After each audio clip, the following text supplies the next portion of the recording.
Halo teman-teman, selamat datang di Value Stock. Hari ini saya akan membahas analisa fundamental saham IPCC kuartal pertama tahun 2021. Oke, ini disclaimer-nya. Yang pertama, ini merupakan sharing analisa fundamental, bukan ajakan beli, jual, ataupun suatu saham, dan keputusan investasi ada di tangan teman-teman selaku investor. Yang ketiga, dari analisa fundamental ini bisa dijadikan referensi untuk analisa saham-saham yang teman-teman miliki.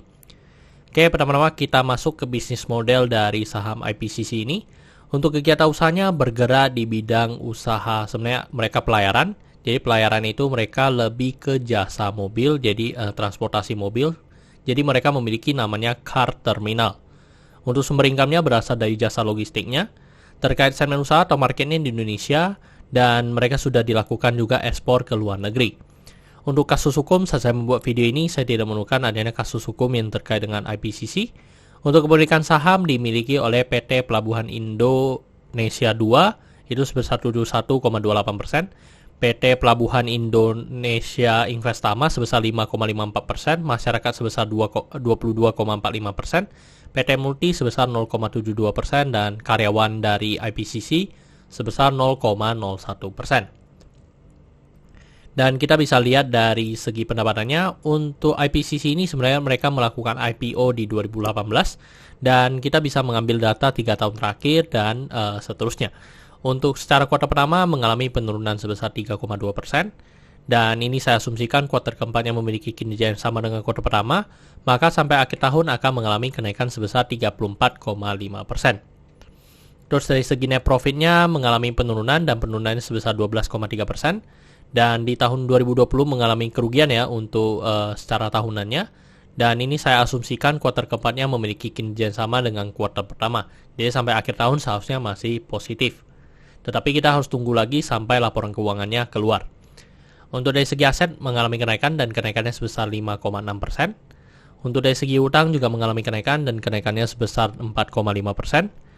Untuk dari segi modalnya juga mengalami kenaikan, dan kenaikannya sebesar 6,4%. Dan ini merupakan summary laporan keuangannya dari 2014 sampai 2021. Dan di sini saya akan banyak membahas tentang rasio keuangannya. Yang pertama adalah NPM atau Net Profit Margin. Untuk 2021 ini sekitar 14,93%. Jadi lebih baik dibandingkan dengan tahun sebelumnya. Tetapi untuk perusahaan ini sebenarnya masih belum terlalu banyak data yang bisa kita ambil untuk menjadikan acuan. Untuk dari segi EPS di 40 dan membuat PER-nya di 14,83 kali. Dan untuk dari segi PER juga masih belum bisa terlalu kita ambil karena memang perusahaan ini masih bisa dikategorikan cukup baru. Terus untuk dari segi book value sekarang di 579 dan membuat PBV-nya menjadi 1,02 kali. Jadi untuk dari segi PBV di atas 1 ya.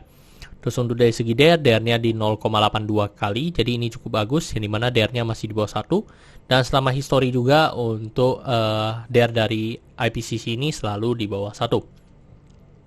Terus untuk dari segi ROE-nya di 6,87%, dan di tahun lalu minus, dan di tahun sebelumnya lagi di atas 10%, jadi ini mengalami penurunan. Untuk dari segi ROA di 3,77%.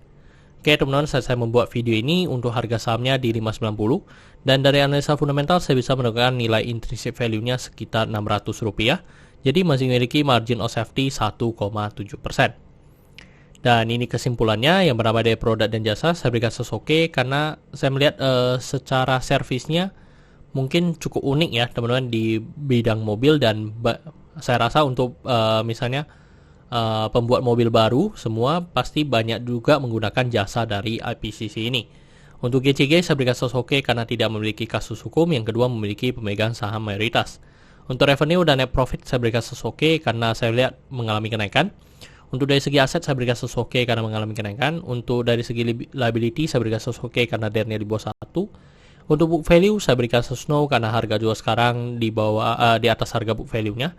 Untuk secara sektor, saya berikan sesuai, sebenarnya tidak ada hal yang perlu kita concern, jadi jika liability-nya oke, saya berikan sektor ini oke. Untuk ROE, saya berikan sesuai karena di bawah 9%. Untuk margin of safety, saya berikan sesuai karena positif. Untuk dividen, saya berikan sesuai karena selama di IPO sampai hari ini, mereka cukup royal memberikan dividen kepada investornya. Oke teman-teman, jadi kesimpulannya adalah 9 dibanding 11. Dan pertanyaannya adalah apakah saya akan membeli saham IPCC ini? Sebenarnya tidak ya teman-teman.